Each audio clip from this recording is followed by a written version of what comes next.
Welcome to your iconic image. If you want to take control of your image and be a power player in your space, then this is the show for you. Here we will arm you with tools and information to help you grow your brand on purpose. I'm your host, Marlana Semenza, photographer and visual strategist. Now let's dive into today's episode. In 2012, Merrick Rosenberg reinvented how people learn about themselves through personality styles and started his second company, Take Flight Learning. He's the author of 4 books about tapping into the power of your personality, including the Chameleon and Personality Wins. Welcome, Merrick. Thanks for having me. So first of all, tell us what these personality types are.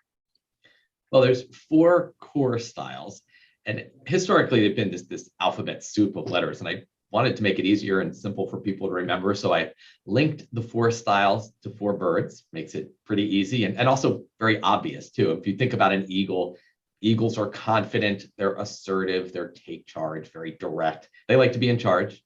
You've got parrots. Parrots are fun, they're social, talkative, outgoing. They bring lots of energy and excitement.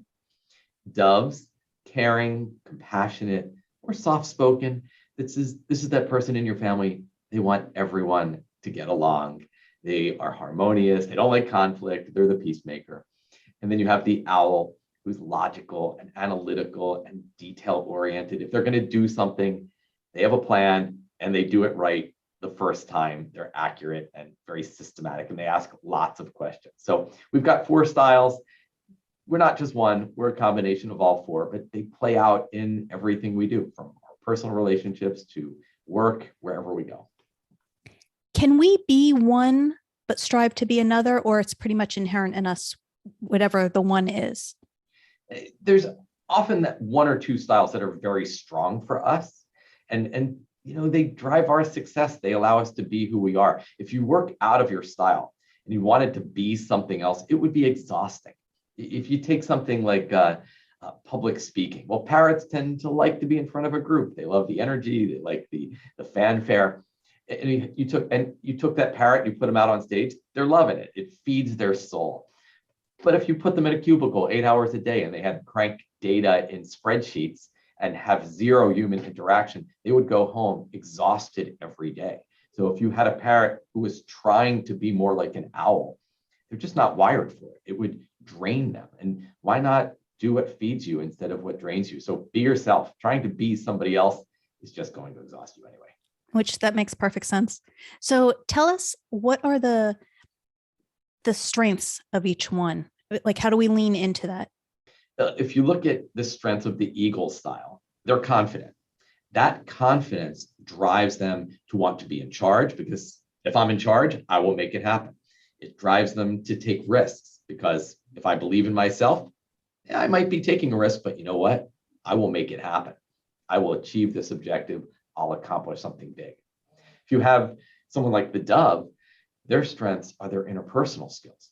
So you ever talk to someone who's a dove and they say to you, "Hey, how are you?" And you say, "Oh, I'm good." And then they look at you and they're like, "Come on, what's going on?" And it's just this empathetic intuition. They sense it. And for the dove who leans into that strength, they might find a job where they're a counselor or a therapist, or in a family, they're the peacemaker and they keep everybody together.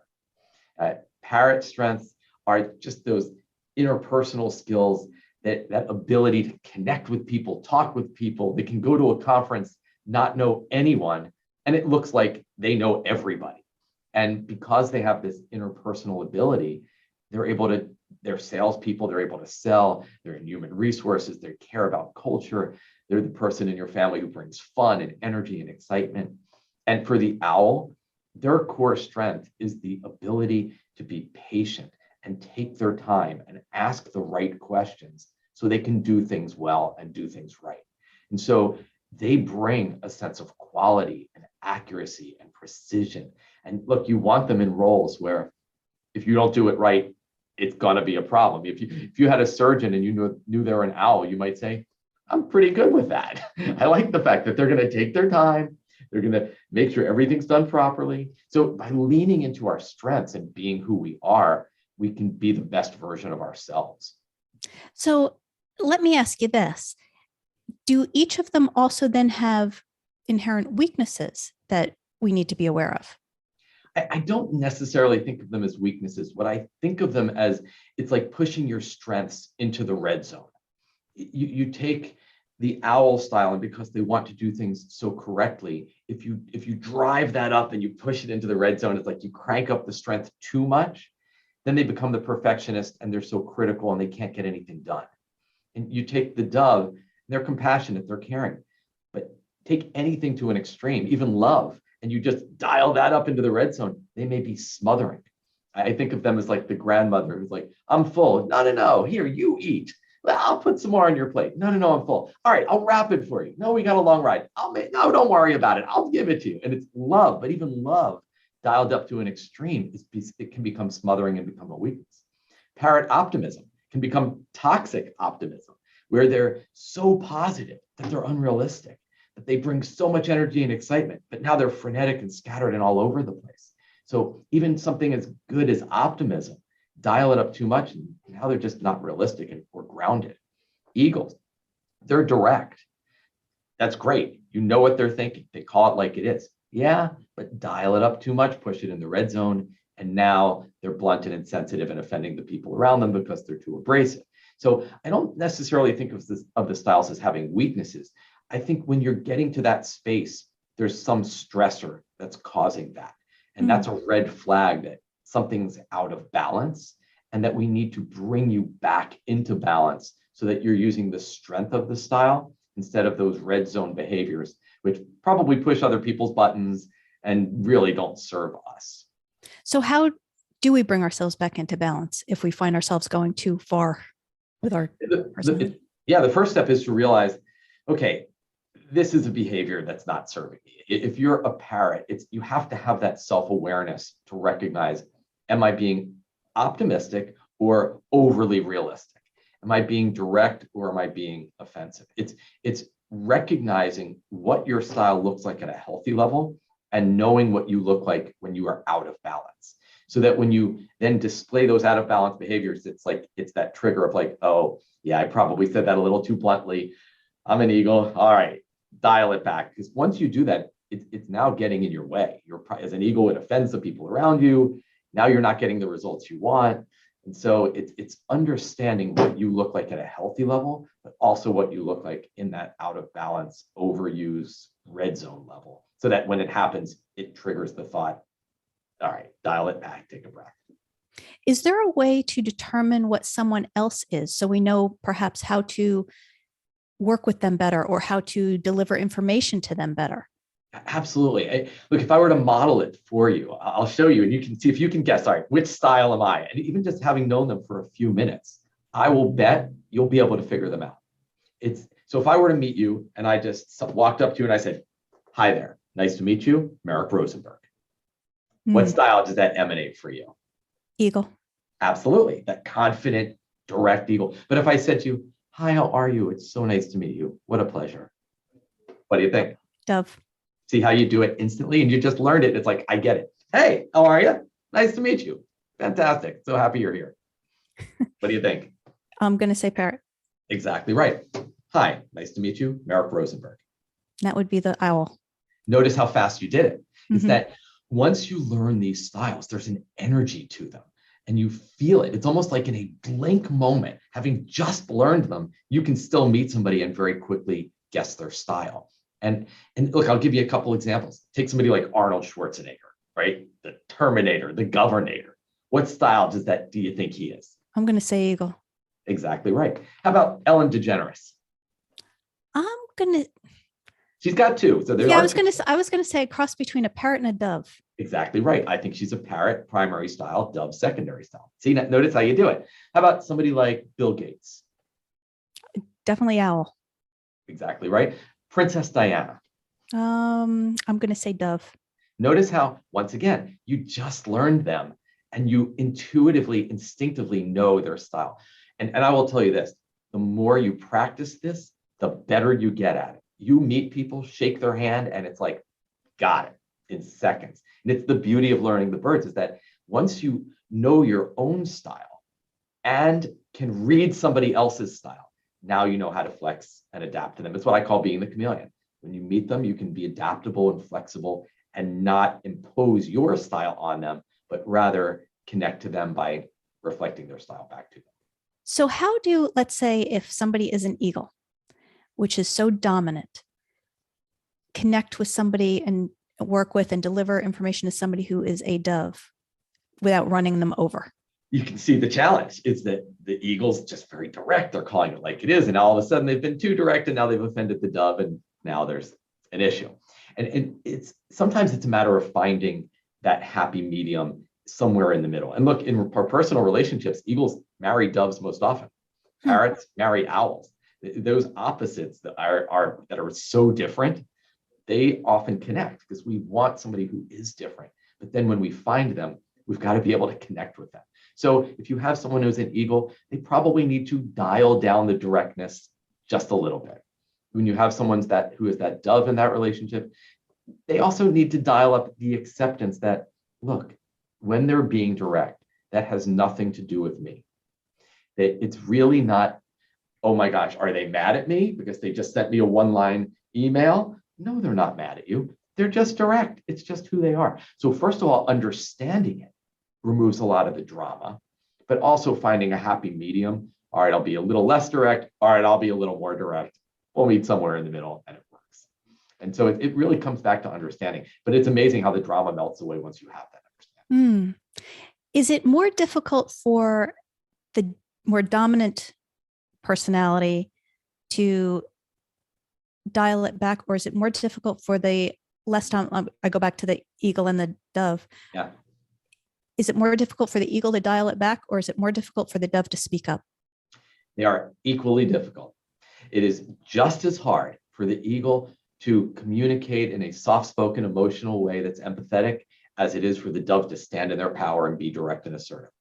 It's just as hard for the parrot to dial down some of that energy and enthusiasm as it is for the owl to dial it up. It's just as hard for the owl to dial down the level of detail as it is for the parrot to increase the amount of information they provide. It's when we work out of our style, it's draining, and it's no more draining for any style. Working out of our style takes energy, and that's true for all of the styles. Is it easier to work with or communicate with someone of a different style or of the same style? If you have two parrots together and they're both kind of talking at each other, is that more difficult? You might think that, oh, it'd be just so much easier if everybody was like me. That would be simple. Yeah, but you're hitting the nail on the head. If you had two parrots, they're battling for airtime. They're having two conversations at the same time. If you have two eagles, they may be battling for authority. No, this is how I'm doing it. Yeah, well, this is what I'm doing. If you have two owls, they may be arguing over the process and the way that it gets done. They may agree about the goal, but here's the way that works for me. Well, here's the way that works for me. If you have two doves, quite frankly, they're probably not battling it out. They may get upset, but they don't tell you, and then they internalize it, and then they wait till it gets super big, and then it explodes, and then they don't do that again for 6 months. Yeah. And it's funny that you say that, because I had an uncle who, God love him, but I truly don't even know if he ever heard anybody else as part of the conversation, because he was so busy in his own conversation and talking at you, and you're like, hello, hello, hello. He's the parrot, but notice what the issue is. He's the parrot in the red zone. That being talkative, being outgoing, this is a strength. It's that interpersonal ability. Dial it up too much, you just literally suck the air out of the room. No one else has the opportunity to speak, and then it's all about me, and it doesn't honor anybody else. And that's the parrot in overuse. And you say, but he's such a nice guy. Yeah, but now you're making excuses for the behavior that really doesn't give anyone the opportunity to be themselves too. Does it serve us then to have someone call us out on behavior? I think this is what our spouses do. that they're the ones who point out when we're in overuse. And they're the ones who acknowledge it. Where, you go to the workplace, and sometimes we have people who know if they would do this, they would be more effective. But they're peers, and very often peers are not comfortable giving feedback to each other. I sometimes ask this when I'm speaking at a conference, and I say, would you want somebody, if they knew something that you're doing that was getting in the way of your effectiveness, would you want them to share that information? Raise your hand if you want to know it. Of course, everybody raises their hand. And then I say, all right, I want you to pick anybody you work with, somebody who you've worked with for a while. And I want you to identify the one thing that if they did that one thing, they would be more effective. Like, what's the one thing they could do that would really help them? And I give everybody a moment to think of that one thing. And then I say, raise your hand if you've shared that with that person. Hardly anybody has. And so that's the problem, is that, yes, it's powerful when the people around us give us feedback, but often we just don't do it, except for our spouse. That's the person you get it from. And you have to pay attention to it, because if it's playing out at home, it's probably playing out in other settings like the workplace as well. Are any of these personality types more open to feedback, and are any a lot less open to? Yeah, you'd think maybe there are. Maybe some styles are very open, other styles not so much, but it all comes down to how you say it. If you say it well, anybody can be open to feedback. Like some people might say, the eagle's probably not very open to feedback. Yeah, but you know what? If I said to the eagle, hey, I have a way I think you can get better results. Are you open to it? Eagles are like, tell me. You turn to the owl. I've been thinking about something. I think there's something that you could do that would help you to get more quality results. Are you interested? With quality, yes. It's like you frame it in the way that they listen, they will hear you. And so if you're giving feedback to parrots and doves, look, I know you care about relationships and want to make sure everybody's happy. I have a few thoughts for you. Are you open to hearing some thoughts about maybe some things you can do in the workplace to help you be more effective? What do you think? And so if you frame things from their perspective, everybody's open to feedback. The problem is we tend to give feedback in our own style, and then it doesn't resonate. Like, in other words, if I'm a parrot and I'm pointing out very specific details to an owl, I'll say it this way: if I'm an owl and I'm giving very specific details to a parrot, they're probably not hearing you.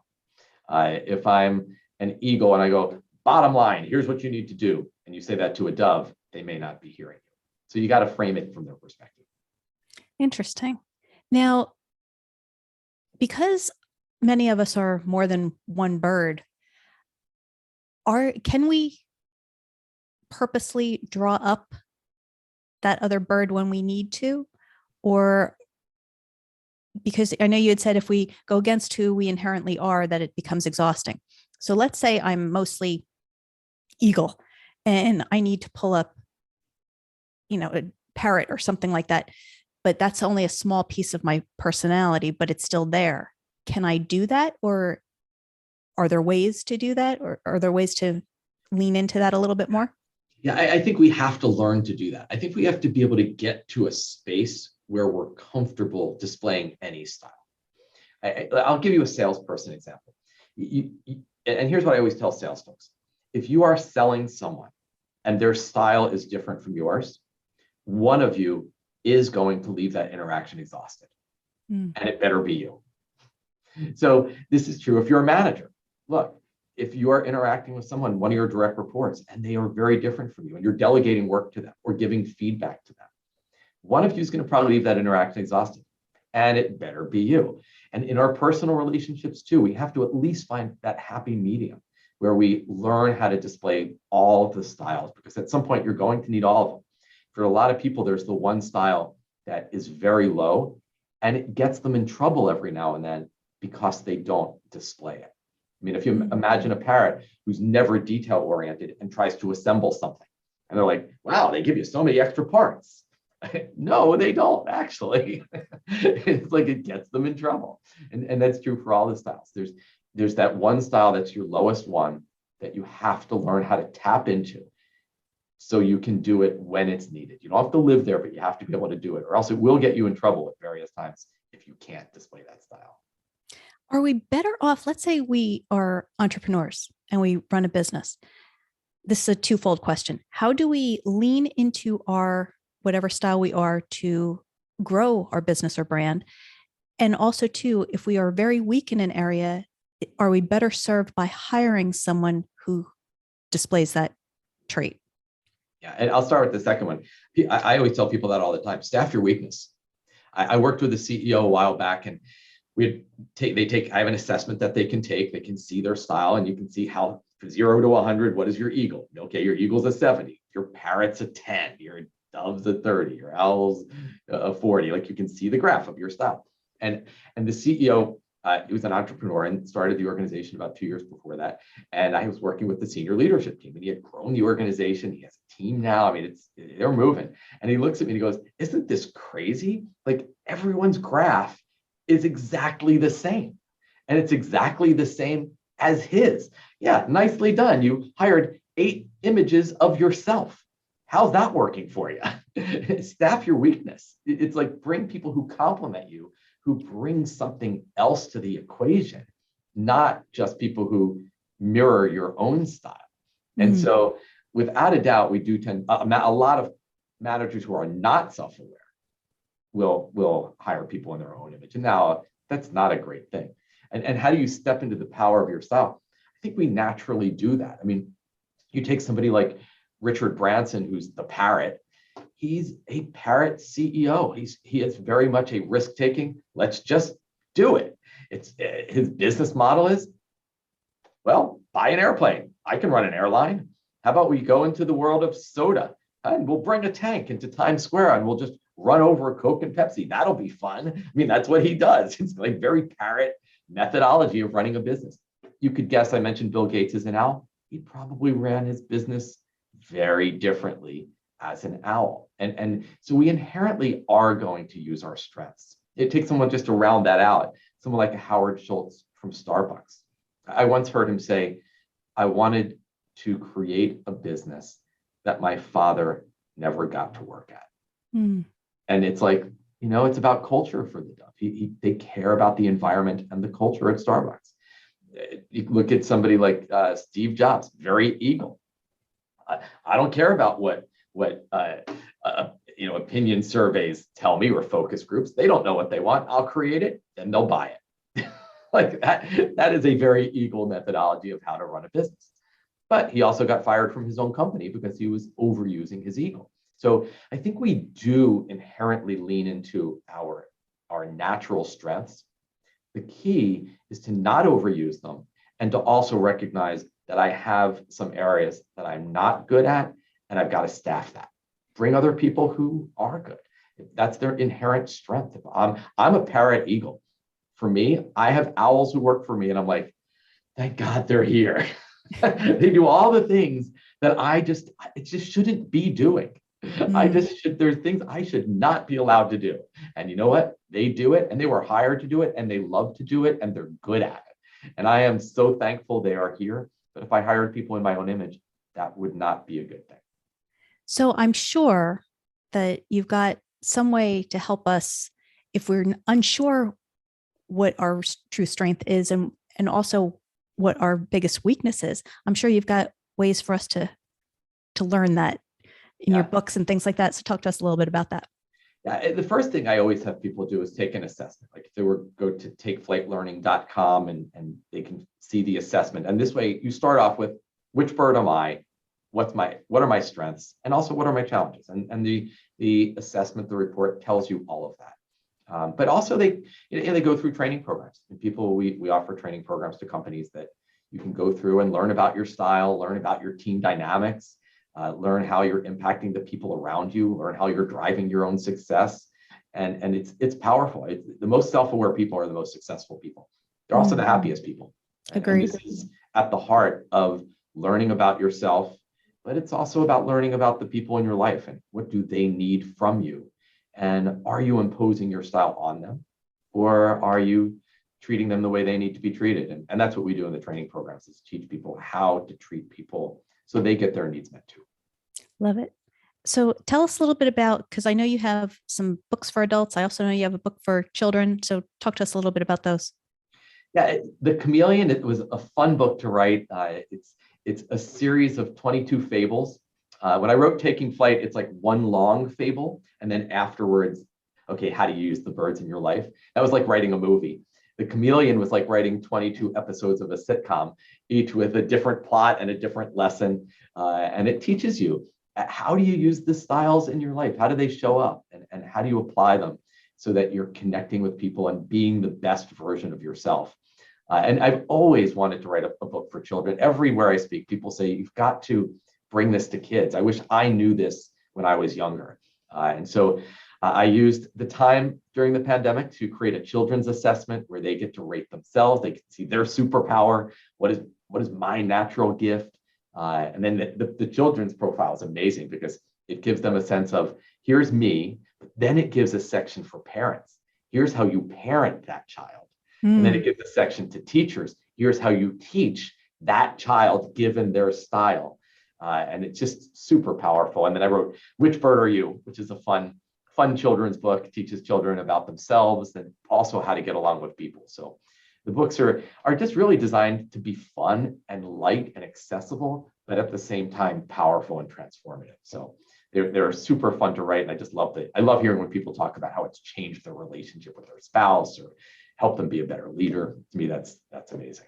Yeah. And I think so needed also, because I think in this time where we are so easily connected to people, we have lost the ability to really communicate with one another. And by understanding each other a little bit better and ourselves a little bit better, I think that you are doing people a huge service by allowing us to know how to better communicate. Yeah. And look, like I said, that they create the strongest relationships. And that plays out wherever you are, whether it's at work, which is I'm typically in. I find funny that I'm typically in a more corporate environment where we are brought in to run training programs, and yet people come up to me during the break and afterwards, and they share stories about their spouse and their children because they're immediately relating it to, well, yeah, I know they hired you to talk about what kind of leader or team member I am, but I really want to talk about my kids. And I think that is amazing because they're applying it to their life. And that's what I want them to do, is to really apply it to their world around them. Love it. With that, Merrick, I just have 4 final questions for you. First one was, what's the best piece of advice you were ever given? Oh, the best piece. Being an author, I think the best piece of advice came right before I wrote my first book. And a good friend of mine who's an author, she said to me, here's the deal. It takes 2 people to write a book.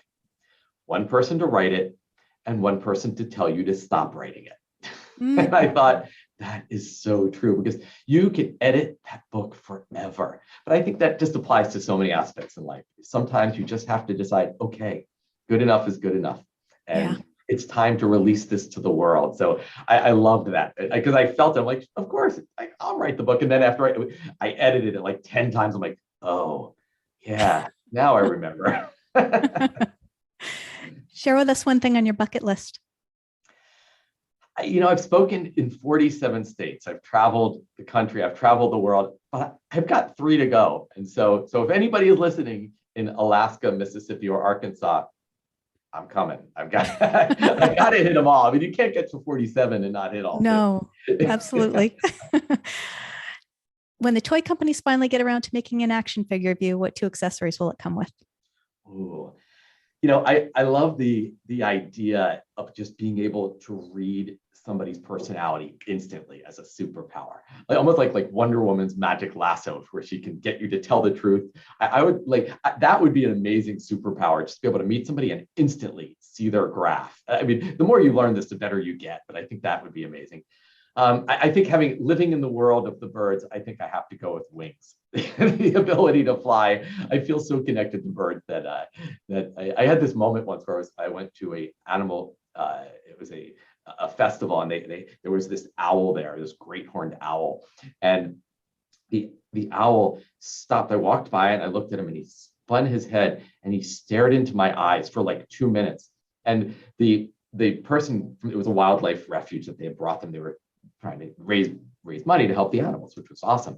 And he looks at me and goes, you must have some connection with owls, because I've never seen him do that. And I was like, yeah, I kind of do.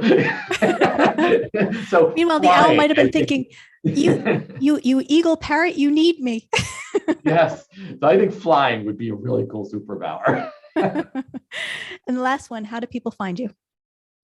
You can go to takeflightlearning.com. And you can learn all about the training programs, or you can pick up books on Amazon or iTunes or Audible, they're there as well. Love it. Thank you so much. And thanks for being here. Oh, thank you so much for having me. Thank you for joining us. Once again, I'm Marlana Semenza, photographer and visual strategist. Please comment, like, or share this episode, and don't forget to subscribe so you don't miss a thing. For more information on how I can help you create your iconic image, visit marlanasemenza.com.